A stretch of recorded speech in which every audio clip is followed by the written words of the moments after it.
Imagine viver em uma vila isolada na França medieval. O vento sopra gelado, as ruas ficam desertas ao anoitecer e todos trancam suas portas, sussurrando orações. Mas o medo não vem de invasores ou doenças. Ele surge da floresta, de algo que não é totalmente humano, nem totalmente fera. O loup-garou, um nome sussurrado com terror, a criatura que espreita na escuridão, movida por um instinto selvagem e incontrolável. Dizem que basta um erro, uma maldição ou até mesmo um pacto sombrio para que um homem perca sua humanidade e se transforme em um monstro. Mas será que essa história ficou no passado? Talvez o loup-garou não seja apenas uma lenda antiga. Talvez ele represente algo que ainda vive dentro de nós.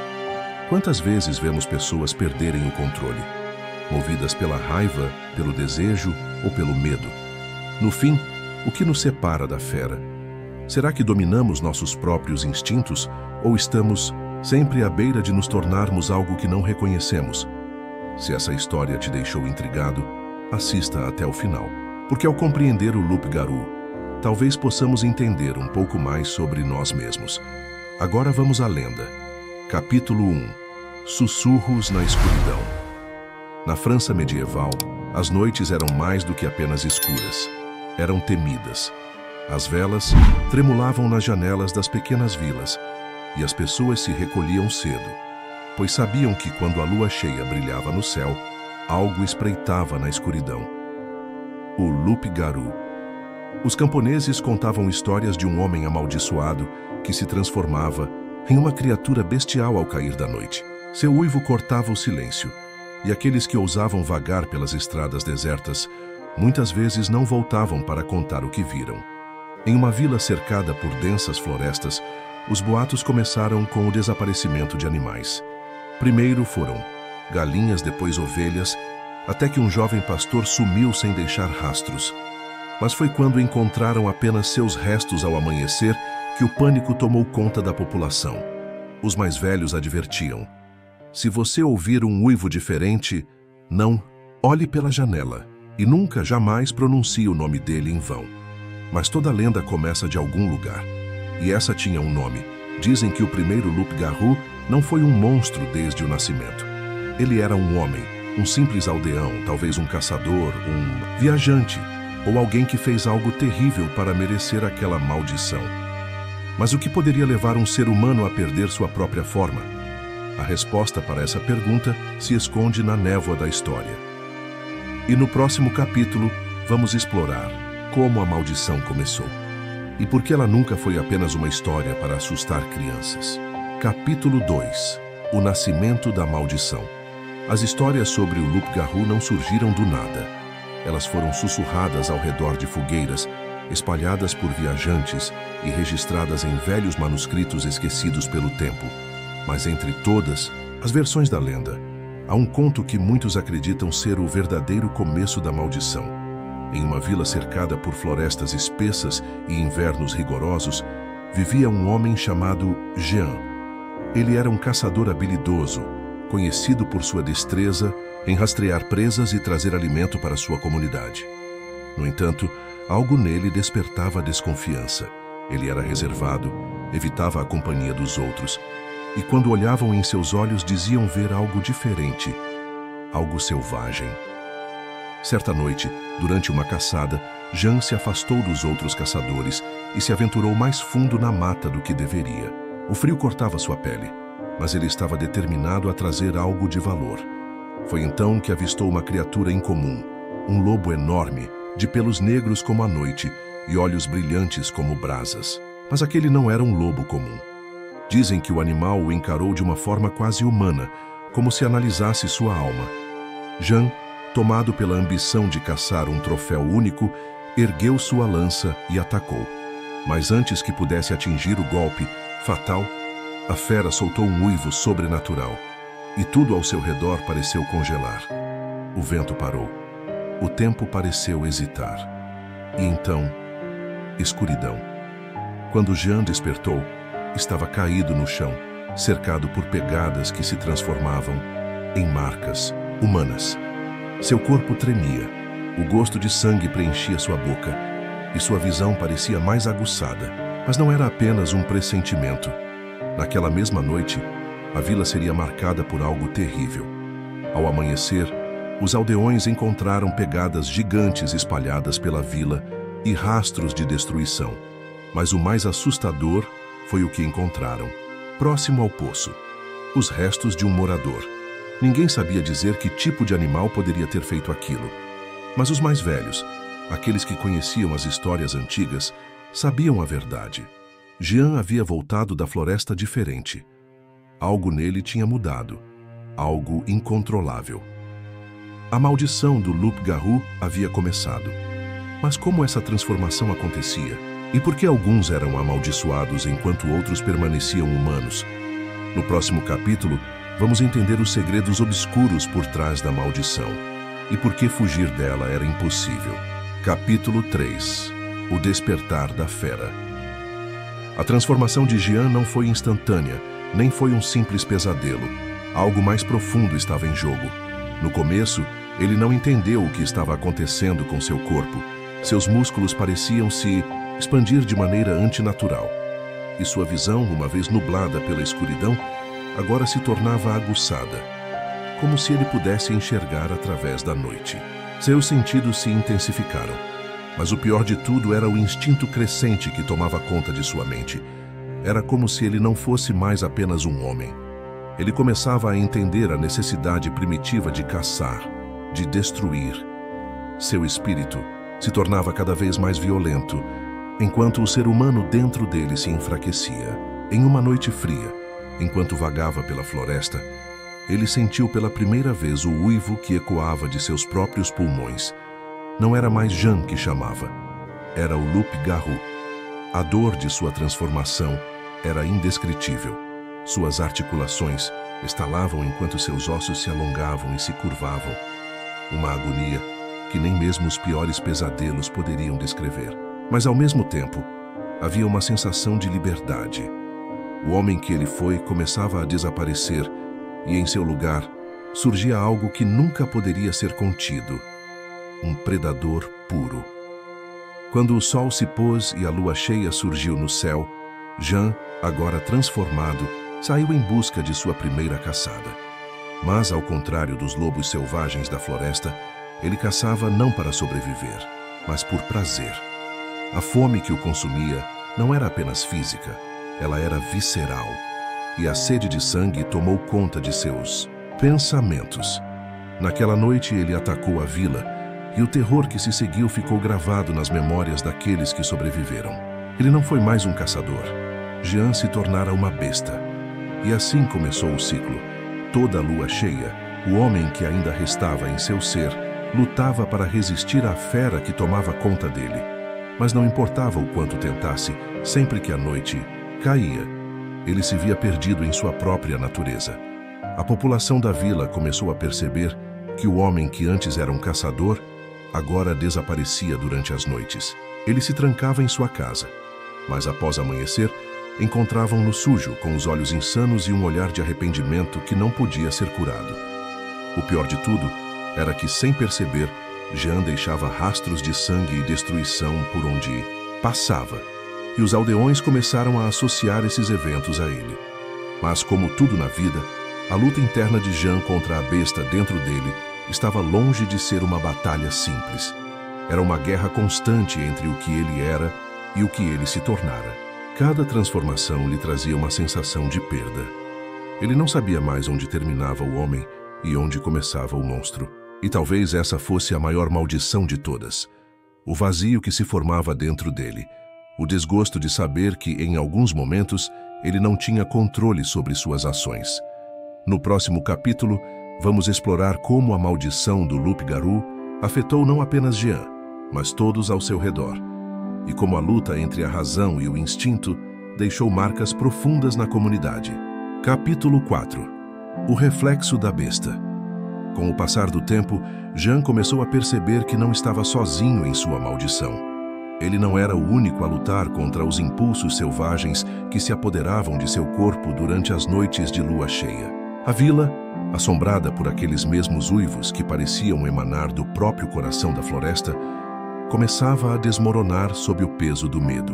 Cada desaparecimento, cada marca de sangue deixada nas ruas estreitas, fazia os aldeões suspeitarem de algo mais do que simples bestas da floresta. A crença de que um monstro humano estava por trás dos ataques não tardou a crescer. Jean, Númidos, entanto, nunca quis ser a fera. A parte humana dentro dele, aquela que ainda se lembrava dos rostos e das famílias, lutava para se manter. Mas, como o rio que tenta resistir à força das águas, essa luta estava se tornando cada vez mais difícil. Ele tentava desesperadamente se afastar das pessoas.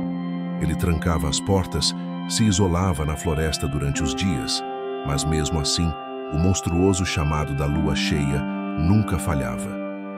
O dilema que enfrentava não era apenas a perda de controle sobre seu corpo, mas o conflito entre quem ele era e quem estava se tornando. Ele olhava para o espelho e em seus próprios olhos via a luta interna, uma guerra entre o homem e a fera. Em uma noite particularmente difícil, depois de mais uma transformação, Jean viu sua própria imagem refletida no rio. A criatura que o olhava de volta não era mais o homem que ele conhecia, mas um monstro. Olhos vermelhos e selvagens, dentes afiados e uma fúria em seu rosto que não era sua. Ele pensava, naquele momento, se ainda havia algo de humano em sua alma, ou se o Loup-Garou já o havia consumido por completo.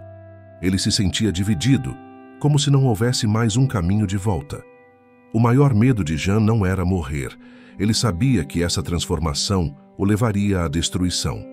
O que ele temia era o que ele poderia fazer quando perdesse por completo a sua humanidade. Ele temia o que restaria de seu ser depois que a última partícula de razão fosse engolida pela besta. Na vila, os rumores começaram a se espalhar. Muitos, movidos pelo medo, começaram a se armar com facas, machados e tochas. Eles queriam caçar o Loup-Garou, mas, sem saber, estavam caçando a própria vítima. Jean se tornou uma sombra nas ruas, escondido nas sombras, temendo o que poderia fazer caso fosse descoberto. Sua luta não era apenas contra a fera dentro de si, mas contra os outros que viam nele um monstro. Ele estava preso em um círculo vicioso, transformado, caçado e, ao mesmo tempo, o caçador de sua própria sanidade. Esse dilema que Jean enfrentava não era apenas um dilema medieval. É a luta interna que muitos enfrentam até hoje. Todos. Nós já tivemos momentos em que nossos instintos, nossas emoções ou nossos medos nos controlaram. E como Jean, já nos vimos na beira de perder o controle sobre o que somos. Às vezes a parte mais escura de nós surge sem aviso, como uma fera faminta por liberdade. Mas o que acontece quando nos confrontamos com esse Loup-Garou interior? Será que conseguimos resistir? Ou simplesmente nos entregamos a ele? Essa batalha silenciosa que Jean travava todas as noites.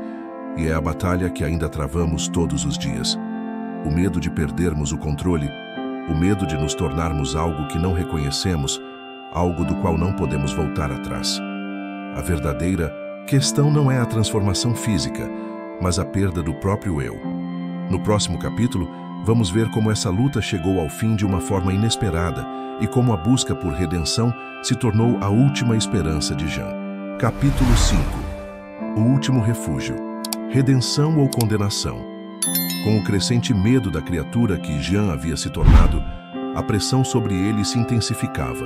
Seus olhos, agora selvagens e insaciáveis, não eram mais apenas um reflexo de sua transformação física. Eles refletiam o tormento de um homem que, dia após dia, tentava resistir ao chamado do instinto animal, mas falhava. Ele queria ser um homem, queria viver em paz. Mas as feras dentro de si não podiam ser ignoradas. Cada vez mais, ele se via à mercê de algo que não conseguia controlar. O medo se transformava em desesperança, e o desesperado anseio por redenção era a única coisa que ainda lhe restava. Certa noite, após um ataque particularmente brutal à vila, quando as marcas de suas garras eram visíveis em todas as portas e as casas estavam espalhadas por um rastro de sangue, Jean sabia que algo tinha que mudar. Ele não podia continuar fugindo, nem esconder-se nas sombras para sempre. Mas o que fazer quando as suas ações durante as noites de lua cheia o tornaram um monstro aos olhos de todos? A resposta veio de um velho curandeiro da vila, um homem que se dizia conhecer os antigos mistérios da magia e do espírito humano. Ele sabia que a maldição que Jean carregava não era apenas física, mas também espiritual. A besta que habita em você não é sua culpa, disse o curandeiro, enquanto seus olhos antigos refletiam uma sabedoria que transcendia os séculos.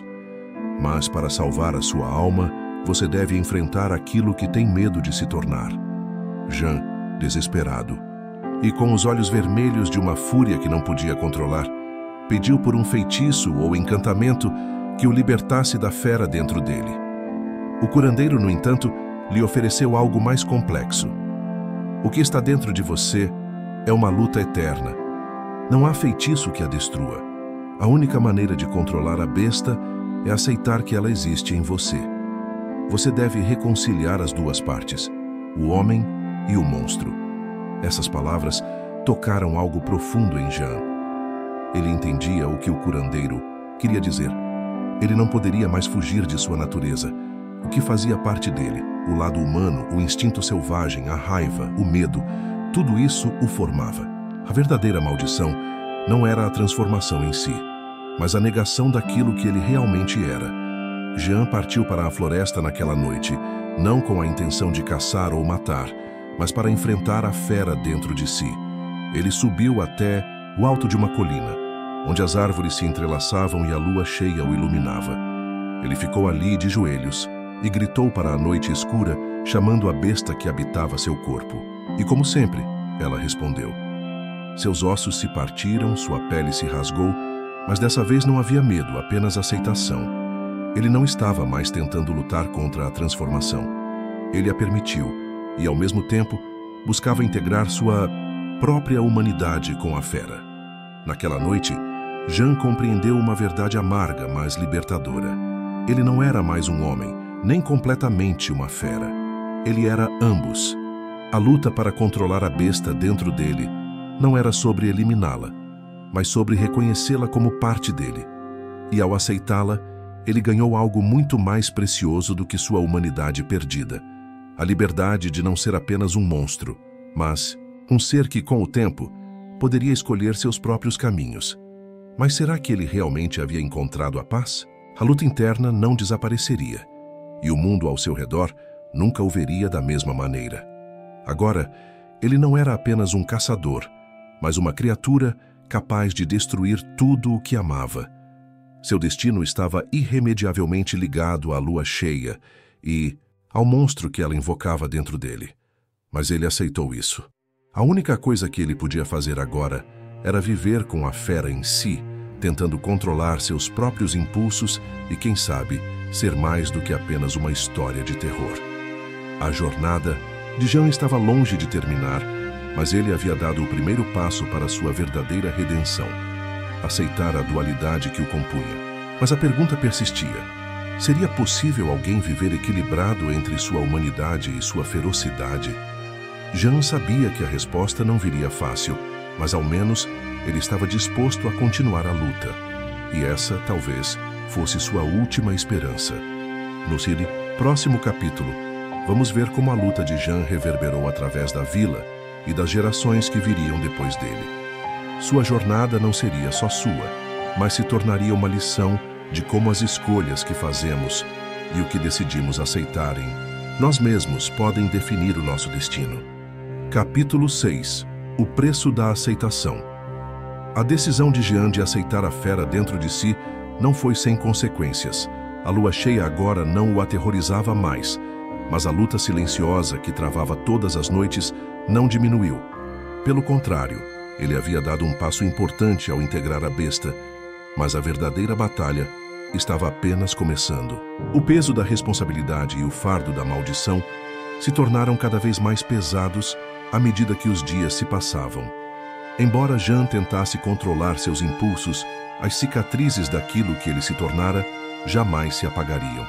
Ele sabia que a sombra da fera o seguiria para sempre. O dilema era claro. Ele não poderia escapar do que ele era. Seus olhos vermelhos e seus uivos ainda ecoavam pela vila, embora menos ferozes. Jian agora vivia com o temor constante de que a fera pudesse tomar conta dele, de que a qualquer momento ele perdesse o controle e causasse destruição novamente. Mas também, por mais que tentasse, ele não podia negar a sensação de liberdade que sentia ao abraçar essa parte selvagem.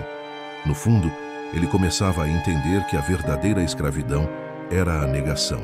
Entretanto, a sua aceitação não foi compreendida por todos.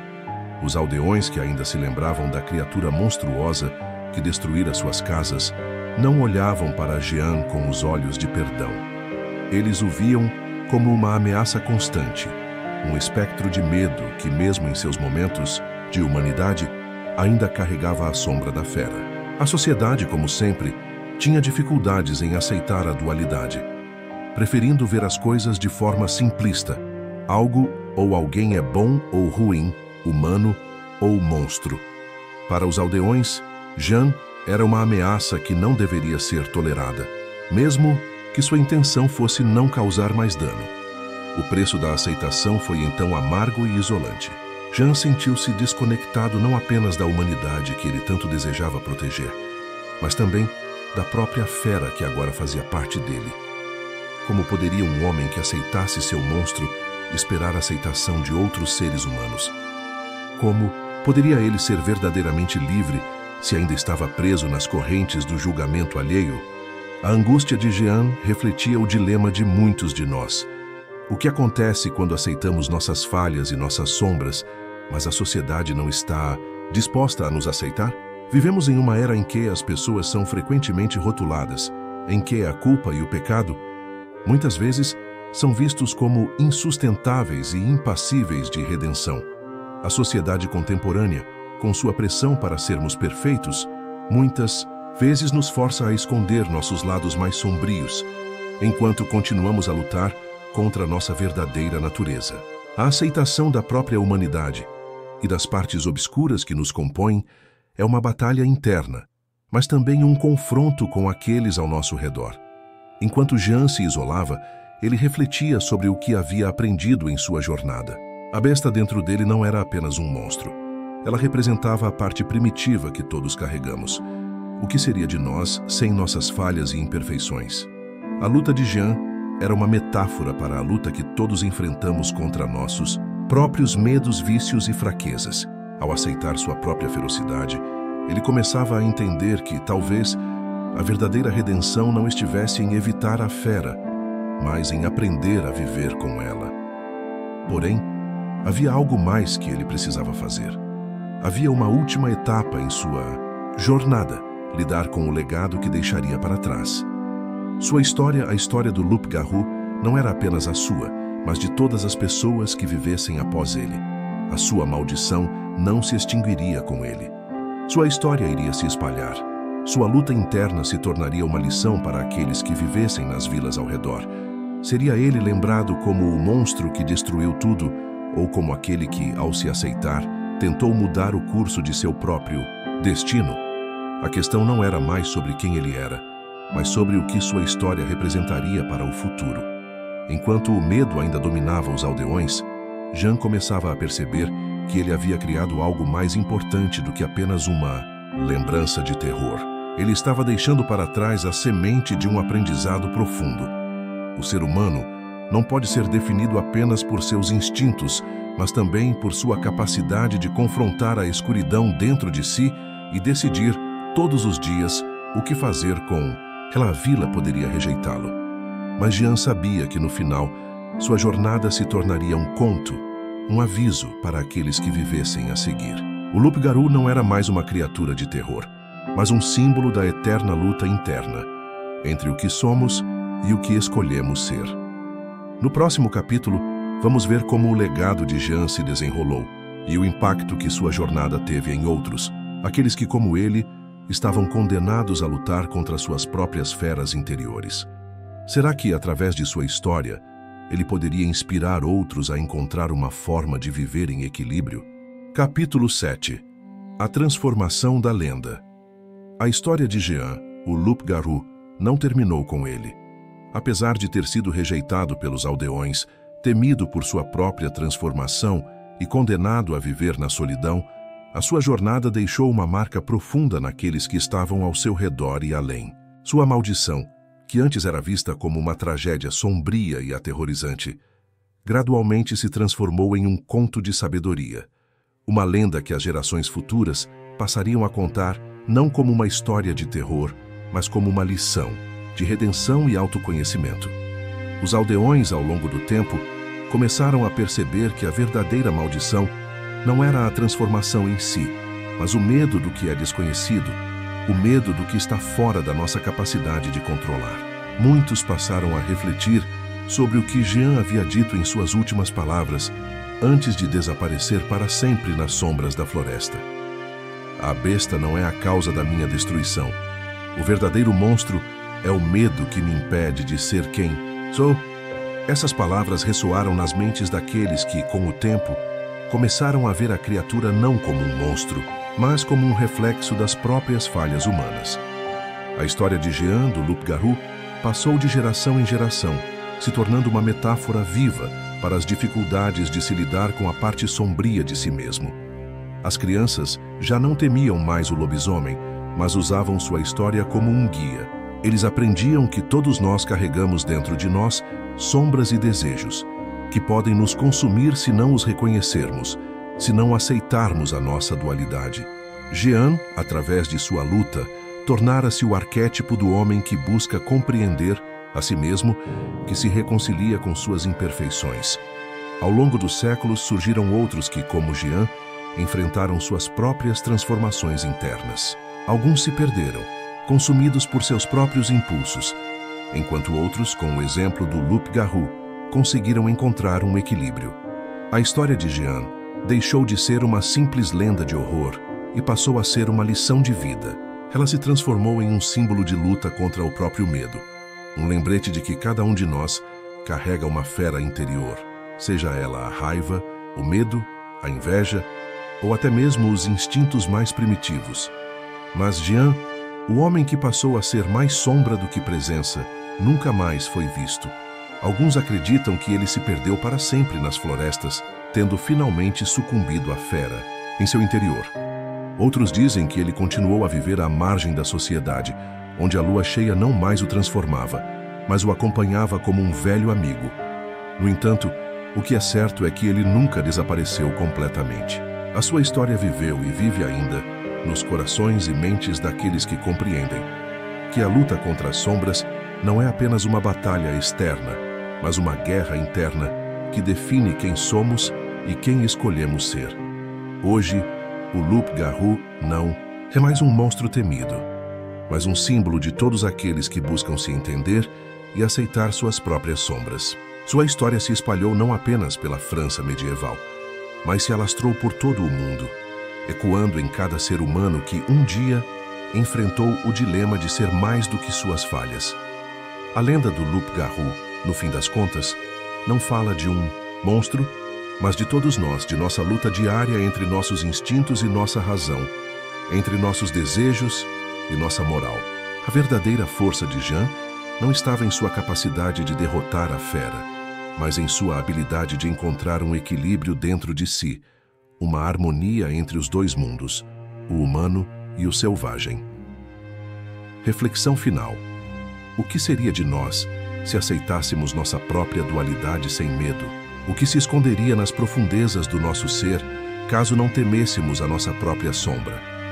Jean, o Loup-Garou, nos ensina que o primeiro passo para a verdadeira liberdade é a aceitação, não da perfeição, mas da totalidade de quem somos, humanos imperfeitos, mas sempre capazes de crescer e mudar. E agora, eu gostaria de convidá-lo para refletir mais sobre esse tema, não só durante este vídeo, mas também em sua vida. Quem sabe o que você pode aprender ao aceitar suas próprias sombras e assim encontrar a verdadeira força que mora em sua luta interna. Se você se sentiu tocado por essa história, não esqueça de se inscrever no canal para mais mitologias e reflexões profundas sobre o lado humano das lendas. Nos vemos no próximo vídeo.